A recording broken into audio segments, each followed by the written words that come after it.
대구 경북 브리핑입니다. 대구의 미분양 아파트가 7개월째 감소하고 있는 것으로 나타났습니다. 국토교통부의 9월 주택 통계 자료를 보면 대구의 미분양 아파트는 9월 말 기준 1,501가구로 전달보다 278가구가 줄어 지난 3월부터 7개월째 감소하고 있습니다. 준공 후 미분양도 전달보다 79가구 줄어든 712가구로 한 달 만에 다시 감소세로 돌아섰습니다. 하지만 대구의 미분양 물량은 전국 미분양 물량의 17.5%를 차지해 여전히 17개 시도 중 가장 많은 것으로 나타났습니다. 지난해 10월 대구 북구 매천동 농수산물 도매시장 화재 사고와 관련해 시민사회가 전면 재수사를 요청했습니다. 대구 안전생활실천시민연합은 경찰이 수사를 통해 도매시장 관리사무소 직원과 소방안전점검 대행업체 직원 등 8명을 허위 공문서 작성 등의 혐의로 검찰에 송치했는데 이는 꼬리 자르기식 수사 결과로 볼 수밖에 없다며 전면 재수사해야 한다고 요구했습니다. 또 대구시가 화재에 대비해 설치된 소방시설을 정상 기능 상태로 유지 관리할 책임이 있다며 보고서 허위 작성과 관리 소홀이 밝혀진 이상 대시민 사과와 재발 방지 대책을 내놓아야 한다고 말했습니다. 11월 1일부터 영주사랑 상품권의 할인 판매가 중단됩니다. 영주시는 올해 900억 원 규모로 발행한 영주사랑 상품권의 지원 예산이 조기에 소진돼 할인 판매를 중단한다고 밝혔습니다. 영주시는 코로나19 위기경보 하향에 따라 대면 쇼핑이 늘고 설 연휴 구매 한도 상향 등으로 인해 관련 예산이 빠르게 소진된 것으로 보고 있습니다. 영주사랑 상품권의 할인 판매는 예산이 확보되는 내년 1월부터 재개될 예정이며 할인 없는 일반 구매는 계속해서 가능합니다. 여러분은 한국인이라는 단어를 들었을 때 어떤 색이 떠오르시나요?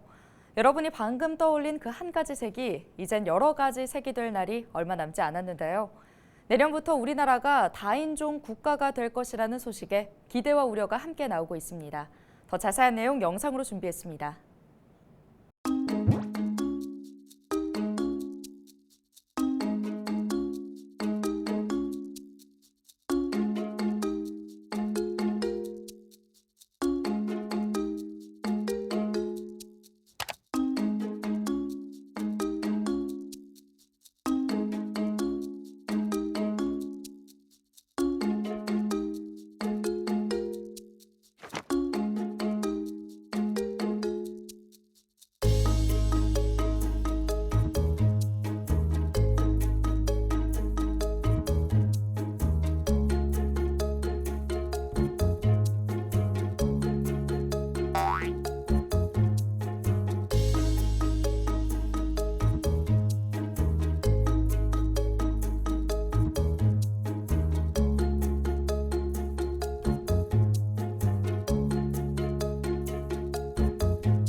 대구시가 지난 30일 국민의힘과 예산정책협의회를 열어 대구 경북 신공항 건설을 위한 특수목적법인 구성과 달빛 고속철도 건설특별법이 올해 안에 마무리될 수 있도록 적극적인 지원을 요청했습니다.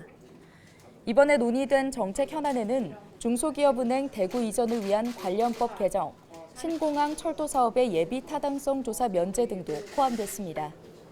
대구시는 또 지능형 반도체 개발, 실증 지원 사업과 대구 도시철도 1호선 안심 하양 복선 전철 건설 사업 등 국비 사업을 건의하고 지원을 요청했습니다.